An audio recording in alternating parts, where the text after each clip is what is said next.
We want you to live in dignity. But if you must live in dignity, you must also partner with us for us to help you to have a dignified life.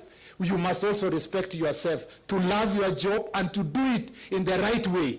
You know, if you are a border rider and you respect yourself, you will have a helmet. If you are a border rider and you respect yourself, you will respect your machine. If you are a matatu driver, you will dress well, you will come to your job, you respect your machine, you respect your life, you want to live long. If it starts from there, then the government of Kenya partnering with you can help you through the financial mechanism that has been put in place, a hustler fund. We can move further to ensure that we source funding for you to start your business. We can move further to do many other things. And Your Excellency, since this strategic plan puts partnership at the center, I want to request our drivers and riders work with the ministry to sort this issue. The other very important partner, Your Excellency, is the county government. I have requested, Your Excellency, in writing that the next summit considers road safety as its most important agenda. Your Excellency, we have 2.5 million motorcycles in the country. About 1.8 million are active. And these active border riders, Your Excellency, need to be organized. We will not be able to organize them at Nairobi. These are transport mechanism of last mile.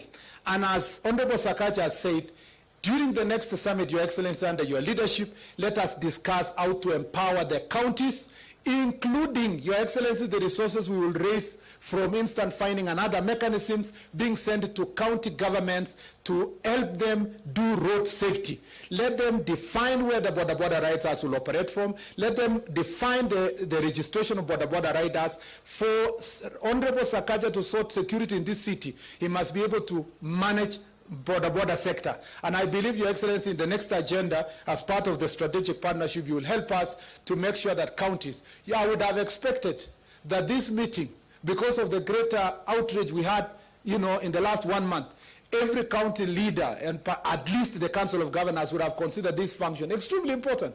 Because if we are going to sort the road accidents issue, we have to deal with border. You know why, Your Excellency? The leading cause of accidents in the country is borders now.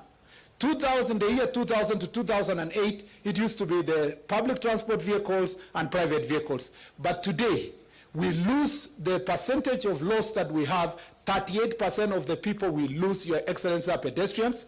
32% are border riders. And Your Excellency, followed now with the passengers, who are 26% caused by PSV vehicles and private vehicles. Meaning, therefore, that if we have to reduce accidents, including the pedestrians that are knocked every day in the city of Nairobi and other parts of the country, we have to sort out the border sector, because that is important. And the question we should ask ourselves, how come our neighbors, our neighboring country, has managed to organize border sector that everybody dutifully is able to wear a helmet, Your Excellency, including the passenger? Now, if you come to Nairobi and you tell our Nairobi queens that you need to wear a helmet, they tell you, oh, it's smelling, or it's messing up my hair, Your Excellency. Which is more important, your hair or your safety? And it is proven, Your Excellency, that if you have an accident with a helmet, you are likely to survive, Your Excellency, because most of the injuries go to the head, and they are the most difficult injuries also to deal with. Your Excellency, we have in this strategic plan, Your Excellency, in this plan, we have put technology on the forefront. Your Excellency, thank you very much, because you have been calling every day to find out where are we with the instant fining system. Thank you, Your Excellency, because on your travel to Korea, as your first travel in the first year, you managed to secure and support a fund that will ensure that we have ITS system in the Nairobi city, Your Excellency, in about 80 junctions. Thereafter, in your trip to China, you also negotiated a fund, Your Excellency. We are going to have another 200 junctions on ITS system in Nairobi city. We will welcome you, Your Excellency, to come to the Chorus headquarters to see the pilot project, what it does, and what resources we are going to raise through enforcement, instant enforcement of traffic. We are in the tail end of negotiations and conversations with the private sector. We should be able, by the end of this year, to put in the most of the hotspots, which is actually the A8 road from Mombasa to Malaba, Your Excellency. We should be able to put speed cameras. I will be gazetting in another 1 week or so the task force that will work on the smart transport system, which will encompass the police, the judiciary, the county government, the national government departments, including NTSA, to work on the legal framework for that enforcement. And with that, Your Excellency, we hope that we will make even greater recommendations on the amendment of the Act. We are not just putting technology for enforcement, we are also putting technology not just for the roads, Your Excellency, but vehicular telematics. Vehicular telematics, you saw it, Your Excellency, in the demo here. And it's already being used by transport companies, by PSV companies. That technology is going to sort many problems in this country, especially in the education sector. We have agreed with my colleague in education that we will make sure that this becomes mandatory for all our schools, that they can be able to monitor all the buses as they travel across the country. I can speak on this subject, Your Excellency, because it's extremely very important for us. I gave a directive the other day that we need to move the markets from the roads. Your Excellency, this is a bottom-up government. You have prioritized markets across the country. And every county now has 2 or 3 markets. We were with you in the Ondiani, around the area where an accident occurred, and there is a market you launched there. We have a market, I'm sure, coming up near Kangemi here, Your Excellency. The serious accidents that have happened along the markets in the highways requires, again, a serious partnership with the county government so that we provide the markets off the road. We have promised under Kenya that we will make sure that we have access roads that people can drive to the market, because many Kenyans would like to purchase their goods while still inside the car. We'll make sure that they can drive through, Your Excellency, the way we have in other joints all over the world drive through, so that they can buy their goods and go. But their markets must move from the road, because Kangemi is a disaster in waiting if we are not going to be serious on this issue. Your Excellency, I'm passionate about this subject because it's about saving lives. And I believe that in this ministry, working together, enjoying the partnership based on the plan, I don't want to say more than that, because it's your responsibility today, Your Excellency, to help us launch this very important plan. We will come back to you, Your Excellency, again, as I said, under the summit. And then thereafter, we will have this plan, hopes that we now have a comprehensive policy on road safety that we are going to develop and bring to the Cabinet, Your Excellency, so that for the first time since 1963, this country will have the first comprehensive policy on road safety that mandates everybody. Road design now are being done independent of road safety. So we want now to do road designs integrating road safety, road markings, road designs providing for non-motorized transport. 42% of the people in Nairobi walk on foot, yet we have put more concentration on vehicles, Your Excellency, while less than 10% drive themselves to come to the city. The others use public transport system. So what are we going to do? Let's be like other cities in the world. Today in Nairobi, those people are walking, Your Excellency, because they cannot afford a car. They all dream that they can afford a car or public transport system. But in the other parts of the world, countries like Sweden and other places, including where Ambassador Narieta comes from, people are walking by choice. They prefer going to work, despite having cars, despite all these kind of things. Your Excellency, again, we are going to make sure that this policy is going to have all these integrated together in a national policy. Without any further statements, Your Excellency, it is now my greatest honor, privilege to invite His Excellency President William Samoei Ruto to come and launch for us the plan. Let's put our His Excellency the President. Thank you very much.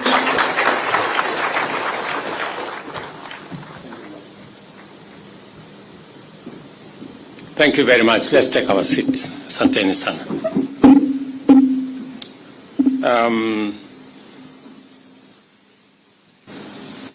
I have been listening very carefully to all the statements that have been made, especially the very passionate statement made by Cabinet Secretary about this very important subject. And it speaks to the gravity of what we have to deal with, especially in the context of the losses to families, to the country, on what happens in our roads. Transport systems play an indispensable role in economies, serving as critical networks for economic vibrancy, productivity, and competitiveness. With the continuous growth of our economy, the demand for road transport also rises, and indeed, over 90% of goods and services rely on road transport wholly or significantly.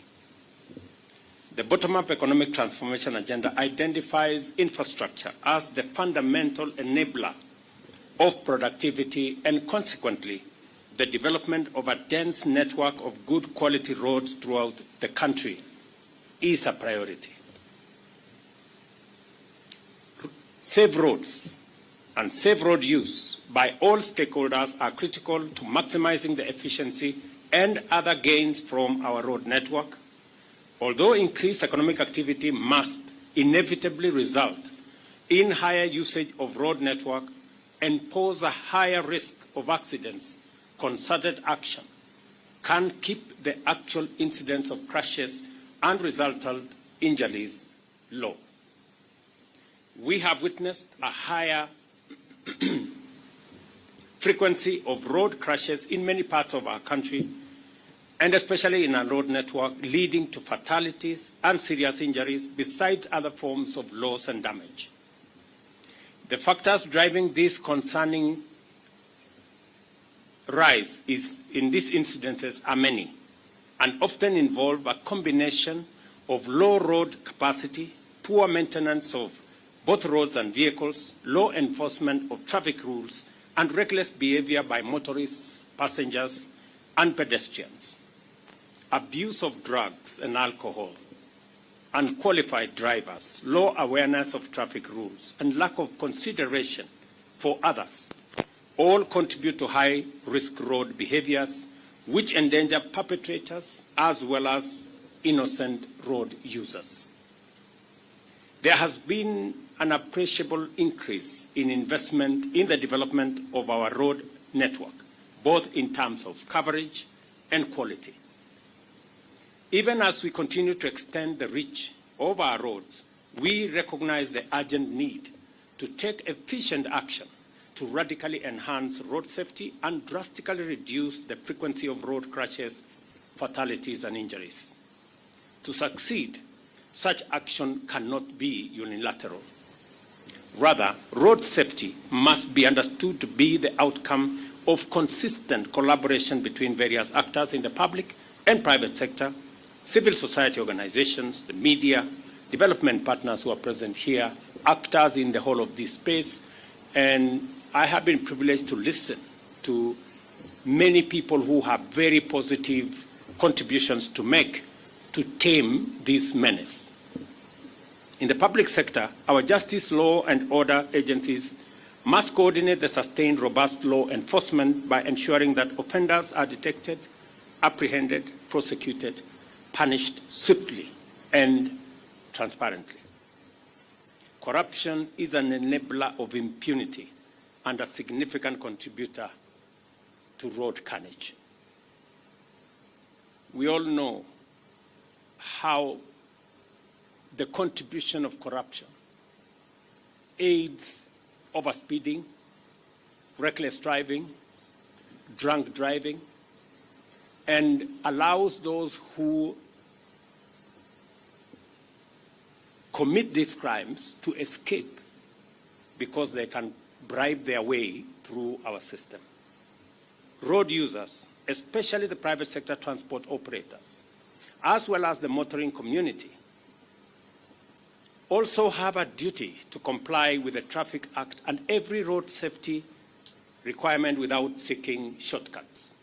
Evading inspection, neglecting motor vehicle safety maintenance, reckless behavior on the road, and paying bribes to avoid accountability are serious forms of contributory misconduct which must be dealt with. The media and civil society also have a role to complement public and private sector efforts to provide training, education, and awareness with regard to responsible road behavior and promoting a safety culture based on consideration for the convenience and welfare of other people. We have been informed that we all know what needs to be done. We all know that the largest contributor to road carnage is overspeeding, reckless driving, drunken driving. The numbers have not been coming down. The numbers have been going up. Every year, the numbers are going up. Waziri and your team, the numbers have to come down.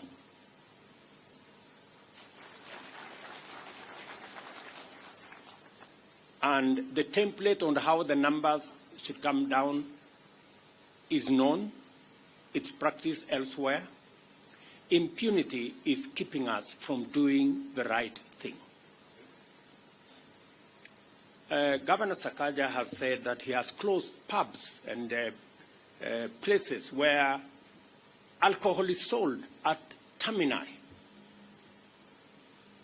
I mean, there cannot be greater impunity than licensing alcohol to be sold at termini when we know that the people at the termini are drivers.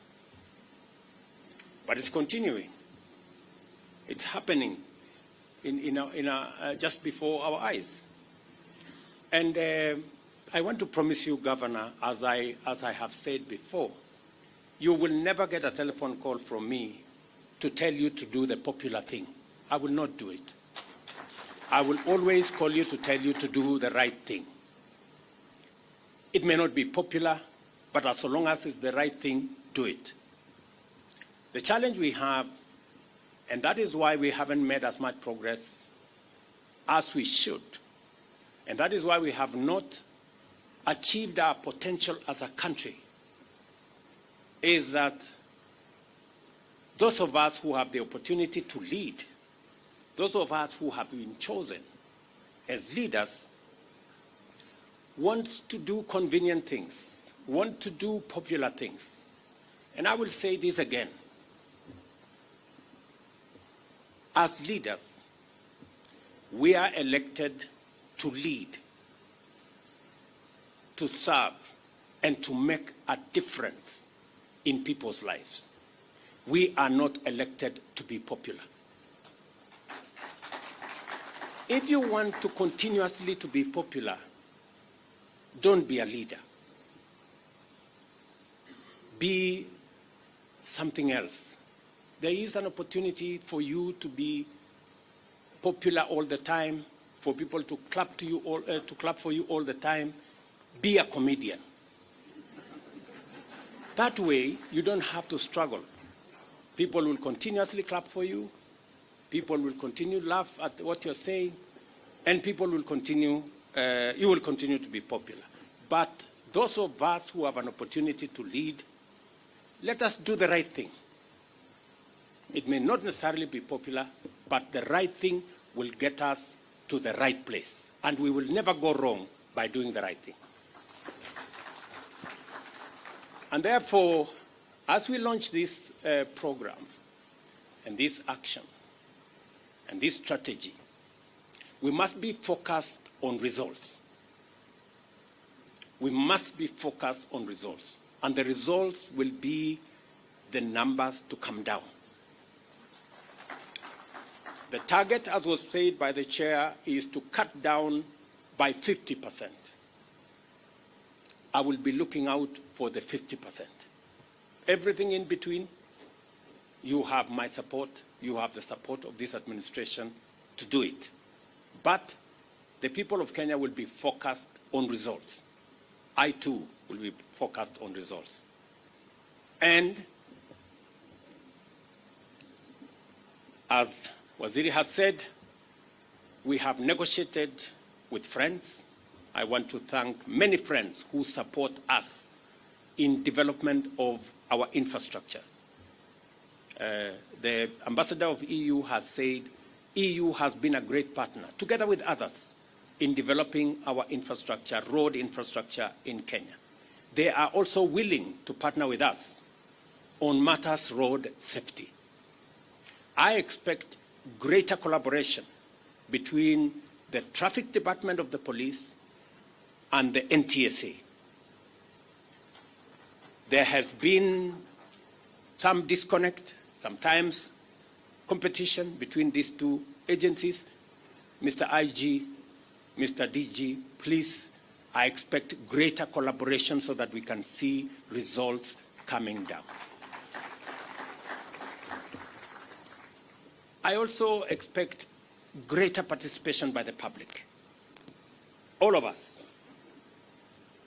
every road user, pedestrian, driver, passenger, private sector, traveling in public transport, our children, all of us must be conscious about the dangers that lurk behind road using. And therefore,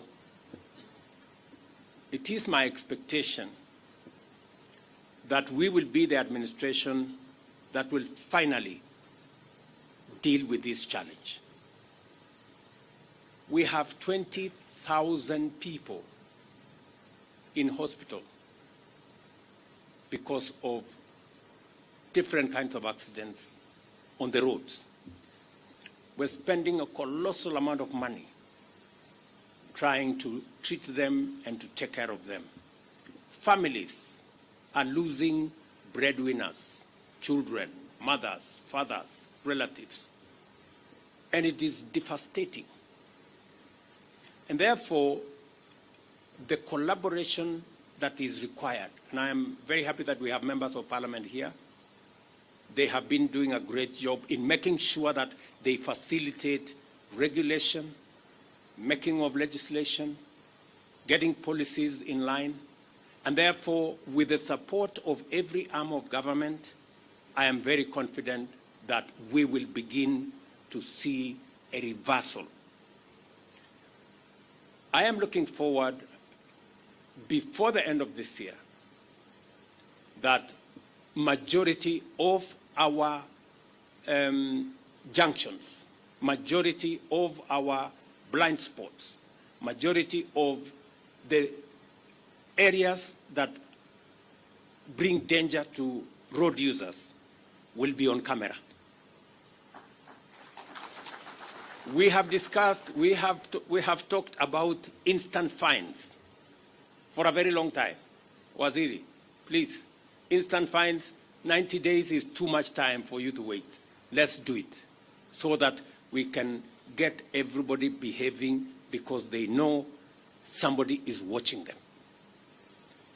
It is therefore proper and fitting that we all demonstrate our commitment to road safety through concerted efforts, collaborations, and partnerships, as well as a sustained campaign to enhance infrastructure design, intensify awareness of campaigns and civic education, strengthen law enforcement, and support in the entrenchment of a national culture of safety and responsible road behavior. The launch of the National Road Safety Action Plan is a good starting point for our coordinated, multi-sectoral endeavor to improve road safety in our entire road transport system. I expect government ministries, departments, and agencies to lead this effort through a multi-agency framework to steer the implementation of this plan and ensure that public sector provides a model for road safety. We all must recognize the importance of road safety and remain mindful of the fact that reckless behavior endangers both perpetrators and innocent third parties. Consequently, we must henceforth implement a zero-tolerance approach to negligence on our roads and enforce the traffic laws and regulations to their fullest extent in order to promote safety, order, and efficiency on our road transport system. The National Police Service shall ensure that there are no exceptions from compliance, regardless of whether you operate border-border, heavy commercial vehicles, school transport, or any other vehicle on our roads. The government is committed to support the implementation of the National Road Safety Action Plan by providing resources, addressing legal and regulatory gaps, enhancing the capacity of the National Police Service to enforce traffic laws, and investing in automation and digitization of law enforcement and traffic management, among other interventions. I take this opportunity to appreciate the considerable support we have received from development partners, including the World Bank, the European Union, and the African Development Bank. I also urge potential partners to come aboard and take part in this noble mission to keep our people safe on our roads. I also look forward to seeing other organizations, including institutions of higher learning, join this collaboration to strengthen the use of evidence-based strategies and conduct research into various dimensions of road safety and road use behavior. Road safety is a shared responsibility which requires the execution of an all-of-society strategy throughout the country on a sustainable basis. I urge all Kenyans to observe road safety and report violations as part of their civic duty under community policing. Do not travel in overloaded vehicles and use the earliest opportunity to make sure that you report speeding or recklessly driven vehicles. The police must collaborate with citizens and ensure that dangerously driven public service transport vehicles reimburse fares upon arrest. We are determined to transform Kenya's road transport system from sites of frequent carnage into an efficient network that drives productivity and competitiveness, because it is our intention to make sure that travelers reach their destinations and Kenyans travel safely in pursuit of opportunities to all places at all times. The collaboration that I see here from the Matatu Owners Association, those who are in the Association of Drivers, the ministry, and all actors, is a collaboration that will give us the opportunity to succeed, and not just succeed in a big way. So I look forward to 1 year from now, we will have another meeting. And in that 1 year from now, Kipchumba Murkomen, you better come and report to us that the numbers are coming down. Otherwise, you will be in a lot of trouble. The first National Safety Action Plan 2024-2028 is officially launched. Thank you very much, and God bless you. Let us all be upstanding, all of us. Your Excellency, we now request you to help us launch.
அடிக்கடி வராது.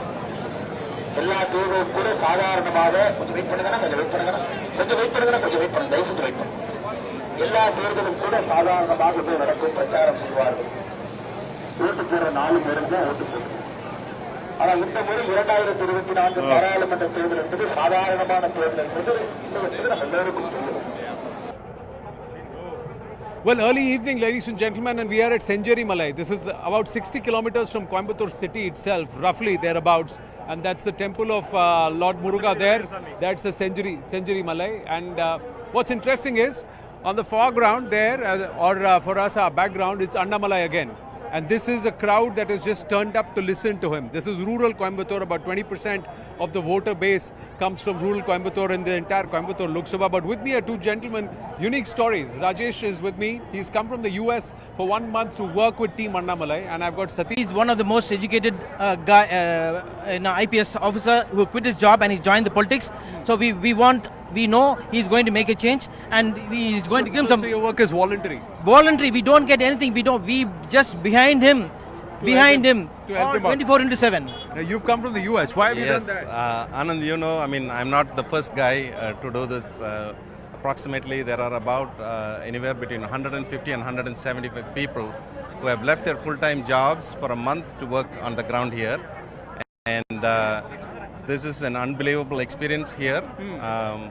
This is an inspiring leader that this state has seen in the last 100 years. Why is Annamalai special? அவர் ஏன் special Annamalai? Annamalai வந்து நேர்மையாக இருக்கிறாரு.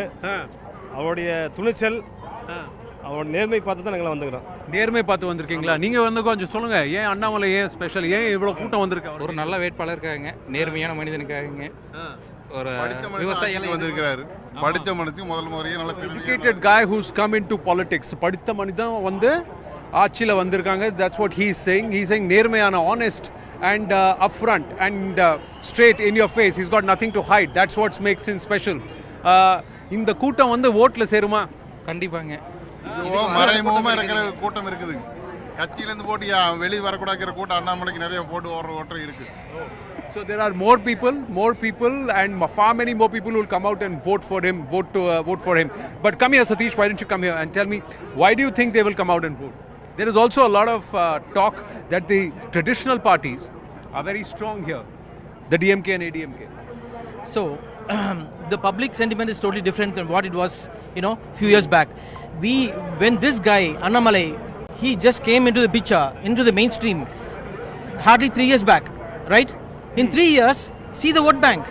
See where we have gone, what changes he have made. He made some promises which he's going to keep, and we know it is going to come into practice. Right. No false promise. No. But here's the thing: vote share does not mean seat share. Increase in vote share. Yeah. Absolutely not. So here is the game plan. Okay. So the goal for this election is to move our vote share percentage from anywhere between 15 and 23 is what the 6 big surveys have given. The moment we move from 15 to roughly about 20, if we can move 20, that's when the tectonic shift is going to happen in Tamil Nadu, vote share. When it moves 20 and we wait for 2 more years, and in 2026, this 20 will become somewhere between 23 and 25. When it becomes 23, 25, we are talking about 25 to 30 seats that we will get. As soon as BJP gets 25 to 30 seats, both these other traditional parties that you mentioned, either DMK or the ADMK, will not be able to form the government on their own. At that point, we are looking at something. Either BJP is going to rule this state on its own, or it will be a joint government, just like how we saw in Karnataka, where we will share 2 years each. 2 years each. So that's where it becomes a force to reckon with. But what are his chances in Kovai? I can tell you what his chances are. There were 2 surveys that were pretty close. I don't know if you're familiar with the Loyola survey. Loyola survey in its history has never gone wrong. Loyola survey has given Annamalai in Coimbatore constituency 38.4%. Okay, and the next one is followed by the DMK candidate with about 33.8%. And the 5% gap. It's a huge gap, and we are very confident he is going to make it. And if he cannot make it, it is going to be absolute loss for Coimbatore, because Coimbatore has got miles and miles to go, and it's going to be on the map of India. It's got huge potential. I was speaking with SP Velumani earlier in the day, and he said it will be ADMK 1, DMK 2, and BJP 3. That's his prediction. What would you say to that? I don't think so. I think Velumani has to, get back to his, he has to study the market. It's totally different what he has predicted and what is going to happen in the last few weeks. As much as I would like to agree with Mr. Velumani, I don't think he has another choice to say otherwise. Yeah. And just so I'll say it with good intentions, because Singai Ramchandran is also my good friend. Yes. And he's also an educated bloke. Yeah. Absolutely. I've met him in US. I know him very well. But when it comes to the right choice, There is only one guy, and it's Annamalai IPS, the Singham that we are waiting. Well, supporters of the BJP, supporters of Annamalai believe he's the right choice. You can see the turnout. This is unprecedented. It's organic turnout. That's what people are telling us. It's not something that this is curated, cultivated crowds, because it's an ongoing roadshow and people have been waiting for a while. Gentlemen, all the best. Thank you very, very much for speaking with us. Well, we'll see. We'll check with Annamalai too in a short while from now.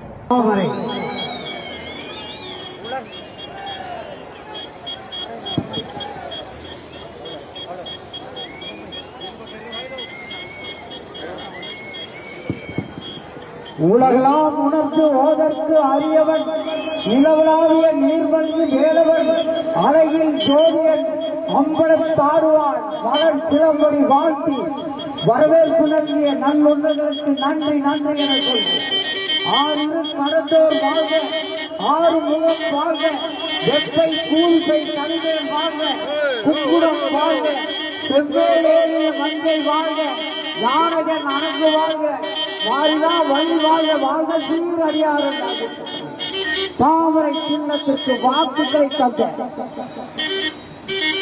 உங்களை சந்தித்து வாக்குகளை கேட்டு வந்து கொண்டிருக்கின்றார். வெற்றி வேட்பாளர் வருகிறார். பாரத பிரதமர் மோடி.